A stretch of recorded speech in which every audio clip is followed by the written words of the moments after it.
स्पष्ट रूप से संविधान की उल्लंघना हो रही है। बुलडोजर सरकार चल रही है। बुलडोजर तो आतंकवाद का प्रतीक है और बुलडोजर जो है तानाशाही का प्रतीक है। बुलडोजर गैर संवैधानिक जो ताकतें हैं, जो अपना संविधान के मुताबिक राज नहीं चलाना चाहती हैं, हमारे संविधान को बुलडोजर के जरिए चुनौती दे रहा है। गरीब लोगों के घर तोड़ रहा है।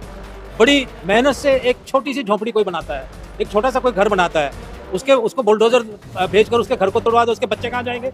इससे देश का भी नुकसान हो रहा है। वो बच्चे क्या करेंगे? चोर उचक्के बनेंगे, डकैत बनेंगे, कुछ और क्राइम में संलिप्त होंगे, क्योंकि रहने के लिए जगह तो कोई है नहीं। जितने भी असंवैधानिक तरीके हैं वो ये सरकार अपना रही है।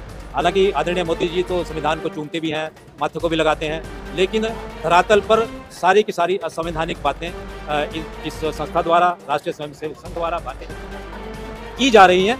देश के लोगों को, बहुजन समाज को, अम्बेडकराइट लोगों को एक संगठित होने की जरूरत है, एक ताकत बनकर उभरने की जरूरत है, ताकि इन प्रतिक्रियावादी ताकतों को चुनौती दी जा सके।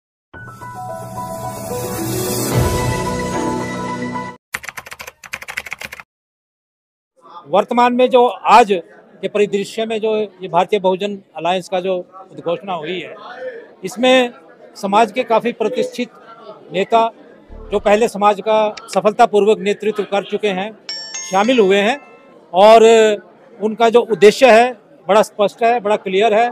और ये जुझारू साथी हैं, पहले इनको राजनीतिक अनुभव भी बहुत है।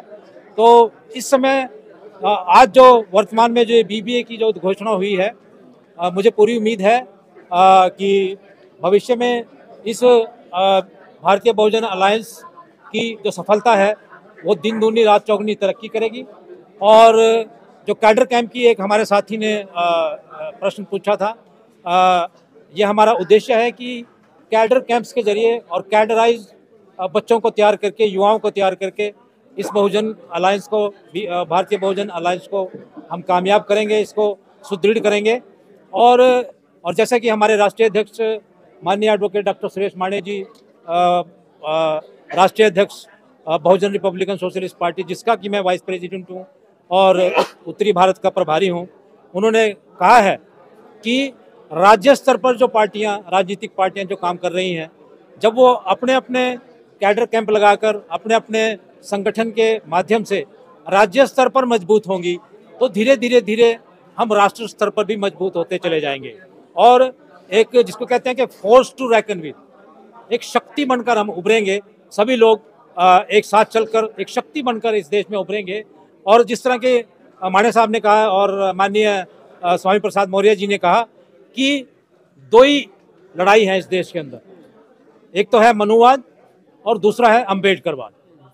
तो अम्बेडकराइट राजनीति और अम्बेडकराइट पॉलिटिक्स की लड़ाई हम लड़ रहे हैं। ये बात सही है कि इस समय हमारी उतनी शक्ति नहीं है, हम थोड़ा कमज़ोर हैं, लेकिन इसका ये मतलब नहीं कि भविष्य में हम ताकतवर नहीं हो सकते, भविष्य में हम शक्तिशाली नहीं हो सकते। निश्चित रूप से हम संघर्ष करके, मेहनत करके भविष्य में अम्बेडकराइट पॉलिटिक्स को स्ट्रॉन्ग करेंगे और बहुजन पॉलिटिक्स को स्ट्रॉन्ग करेंगे। सर, मायावती जी अलग चुनाव लड़ रही है, चंद्रशेखर आजाद अलग चुनाव लड़ रहे हैं, आपने अलग जो है अलायंस बनाया, तो क्यों ना सब लोग इकट्ठा होकर के अगर अलायंस बन रहा है तब जो है एक शक्ति समाज के सामने दिखाई देगी। देखिए, भारतीय बहुजन अलायंस के जितने भी साथी हैं उनकी तरफ से पहल हुई है। मैंने स्वयं कई बहुजन समाज पार्टी के बड़े बड़े नेताओं से बात की है और आज़ाद समाज पार्टी के नेताओं से भी मेरा संपर्क है, उनसे भी मैंने बात की है कि भाई आओ हम सब मिल के बैठते हैं, इकट्ठे चलते हैं। लेकिन यदि कुछ लोग किन्हीं कारणों से, मैं ये तो नहीं कहूँगा कि अपने स्वार्थी कारणों से, ये तो वो जाने, किन्हीं कारणों से यदि वो समाज को ना तो स्वयं आगे आकर संगठित करना चाहते हैं और अगर हम कुछ प्रयास करें तो उसमें आप शामिल नहीं होना चाहते, तो हमारे पास रास्ता क्या है? हमें तो अपनी जो एक बहुजन समाज का जो आंदोलन है, जो कि इस समय शिथिल पड़ चुका है, कमजोर है, उसको मजबूत तो करना है ना। तो यदि आदरणीय बहन मायावती जी इस आंदोलन में हमारा नेतृत्व नहीं करती, ना शामिल होती हैं, तो फिर हमारे पास क्या और क्या चारा है? हमें तो काम करना है ना। लेकिन सर, मौजूदा वक्त में जिस तरह से धर्म की राजनीति बहुत हावी है, तो उसमें कैसे आप जो है उसको टक्कर दे पाएंगे? देखिए, जो धर्म की राजनीति इसलिए चलाई जा रही है इस देश के अंदर कि जो अम्बेडकराइट पॉलिटिक्स करने वाले लोग हैं, जो अम्बेडकरवाद को मानने वाले लोग हैं, जो साइंटिफिक सोच रखने वाले लोग हैं, जो संविधान पर चलने वाले लोग हैं, वो इकट्ठा ना हो जाएं।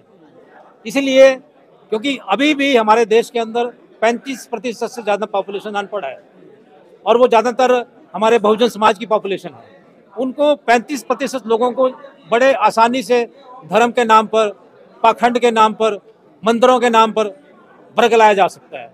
तो उनका ये टारगेट, जो 35% हमारे समाज के जो अशिक्षित लोग हैं, वो टारगेट है उनका, वो धर्म के नाम पर उनको बरगला कर अपनी विचारधारा के साथ जोड़ना चाहते हैं।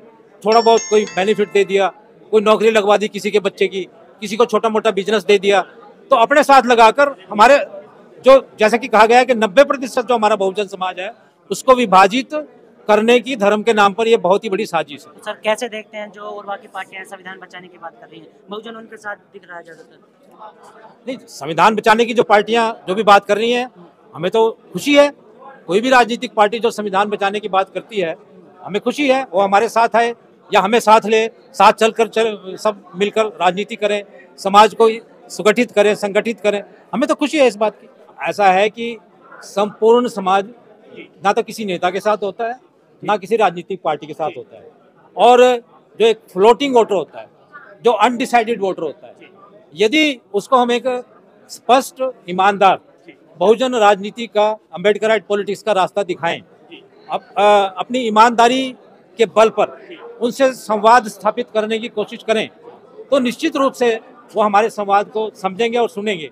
वो उनको पता है भी कौन इस समाज के अंदर, कौन सा नेता भ्रष्टाचार में संलिप्त है, कौन सा नेता झूठ बोलता है, कौन सा नेता बार बार जो है हमें बरगलाकर हमारी वोट लेकर भाग जाता है, हमें बेच देता है। ऐसा बहुत बार हुआ है, हरियाणा में भी हुआ है। अब स्पष्ट रूप से मैं कहना चाहता हूं कि समाज को एक ऐसे धड़े के साथ, एक ऐसी राजनीतिक पार्टियों के पास बेचा गया है, और ये बात आम चल रही है, जो कि हमारे ऊपर ही अत्याचार करते हैं। तो इसलिए हम एक ईमानदार प्रयास करना चाहते हैं, पूरे संपूर्ण समाज, बहुजन समाज को संगठित करके आगे बढ़ना चाहते हैं। एक बड़ी घटना हुई, हमने देखा कि किस तरह से जो खुलासे हो रहे हैं कि जो है एक प्रायोजित जो है वो महसूस हो रहा है, तो क्या लग रहा है कि चुनाव से पहले इस तरह के जो है मजहबी संप्रदाय, तो स्पष्ट रूप से संविधान की उल्लंघना हो रही है। बुलडोजर सरकार चल रही है। बुलडोजर क्या है? बुलडोजर किसका प्रतीक है? बुलडोजर तो आतंकवाद का प्रतीक है, और बुलडोजर जो है तानाशाही का प्रतीक है। बुलडोजर गैर संवैधानिक जो ताकतें हैं, जो अपना संविधान के मुताबिक राज नहीं चलाना चाहती हैं, उसका प्रतीक है। तो बुलडोजर सरकार को तो चुनौती देनी है, जो हमारे संविधान को बुलडोजर के जरिए चुनौती दे रहा है, गरीब लोगों के घर तोड़ रहा है। बड़ी मेहनत से एक छोटी सी झोंपड़ी कोई बनाता है, एक छोटा सा कोई घर बनाता है, उसको बुलडोजर भेजकर उसके घर को तोड़वा दो, उसके बच्चे कहाँ जाएंगे? इससे देश का भी नुकसान हो रहा है। वो बच्चे क्या करेंगे? चोर उचक्के बनेंगे, डकैत बनेंगे, कुछ और क्राइम में संलिप्त होंगे, क्योंकि रहने के लिए जगह तो कोई है नहीं। बुलडोजर जस्टिस कह रहे हैं वो लोग, खासतौर से Uttar Pradesh, Madhya Pradesh. There is no bulldozer justice in the world. Justice has to come through our constitution, through our laws, through our rules, regulations and the systems. Justice must come through these things. Justice cannot be delivered through bulldozer. We are against it. Sir, आप प्रशासन में रहे हैं, DGP रहे हैं, उत्तर प्रदेश में जिस तरह से पूरी घटना हुई, पुलिस मौजूद थी वहाँ पर, तो क्या लगता है कि ये प्रशासन जो है इस तरह की जो है, ये बहुत ही दुखद बात है और बड़ी महत्वपूर्ण बात है जो आपने मुझसे पूछी है, कि इस समय देश की जो संवैधानिक संस्थाएं हैं, चाहे वो कोई भी संस्था हो, मैं नाम नहीं लेना चाहता, उनका हिंदुत्वीकरण किया जा रहा है। यहाँ तक कि जुडिशरी पर, और बड़े दुख के साथ कहना पड़ रहा है कि आर्मी तक पर भी और पुलिस पर इस तरह के इल्ज़ाम लग चुके हैं, और बड़े सुनियोजित ढंग से सारी संवैधानिक संस्थाओं का हिंदुत्वीकरण किया जा रहा है।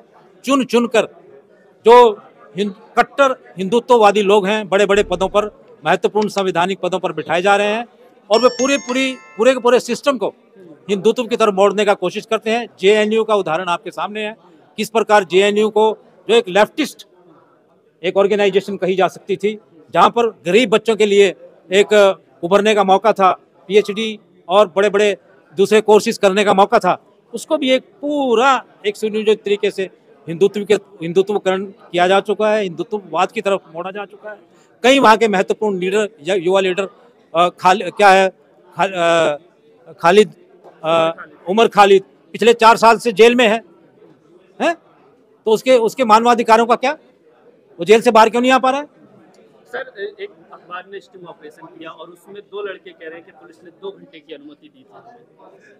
बड़ी देखिए, ये पहली बार नहीं हुआ है। जब एक भारतीय जनता पार्टी सरकार का एक मंत्री स्टेज से कह सकता है, एक चुनावी रैली में कह सकता है कि देश के गद्दारों को गोली मारो सालों को, तो गोली मारने का क्या मतलब है? संविधान नहीं है क्या इस देश के अंदर? क्या न्यायालय खत्म हो गए इस देश के अंदर? गोली मारो सालों को, किसने इनको पावर दी कि गोली मारो सालों को? तो ये तो एक सुनियोजित ढंग से पुलिस का भी जो है हिंदुत्वीकरण उत्तर प्रदेश में हो चुका है। इसी वजह से जो है फ्री हैंड दिया जाता है पुलिस को। कुछ समय के लिए दिल्ली में भी दिया गया था, दिल्ली के दंगों में भी पुलिस को फ्री हैंड दिया गया था, और बाद में हाई कोर्ट ने उसका संज्ञान भी लिया एक वीडियो का, कि किस प्रकार एक बच्चे को, मुस्लिम बच्चे को मारने में पुलिस वाले संलिप्त थे। उसका संज्ञान लिया गया है ना। अभी राइट्स की जो घटना हुई उसके बाद से हमने देखा कि ये सवाल खड़ा हो रहा है कि हिंदुओं की शोभा यात्रा पर ही क्यों पत्थरबाजी होती है। ये तो एक साजिश भी हो सकती है। मैं तो पुलिस वाला हूँ, मैं तो इन चीज़ों को बड़ी गहराई से समझता हूँ। ये तो हिंदुओं की साजिश भी हो सकती है, खुद ही पत्थर फिंकवा के अपने काफिले पर और मुसलमानों के नाम लगाकर दंगे करवा कर ध्रुवीकरण करते हैं वोटों के लिए। ये तो इनका सुनियोजित षड्यंत्र चलता रहता है। उसके बाद एनकाउंटर की खबरें आई, आपने देखा 2 लोगों के एनकाउंटर भी किए। जितने भी असंवैधानिक तरीके हैं वो ये सरकार अपना रही है। हालांकि आदरणीय मोदी जी तो संविधान को चूमते भी हैं, माथे को भी लगाते हैं, लेकिन धरातल पर सारी की सारी असंवैधानिक बातें इस संस्था द्वारा, राष्ट्रीय स्वयंसेवक संघ द्वारा, भारतीय जनता पार्टी द्वारा की जा रही हैं, और जिसका कि विरोध होना चाहिए। देश के लोगों को, बहुजन समाज को, अम्बेडकराइट लोगों को एक संगठित होने की जरूरत है, एक ताकत बनकर उभरने की जरूरत है, ताकि इन प्रतिक्रियावादी ताकतों को चुनौती दी जा सके।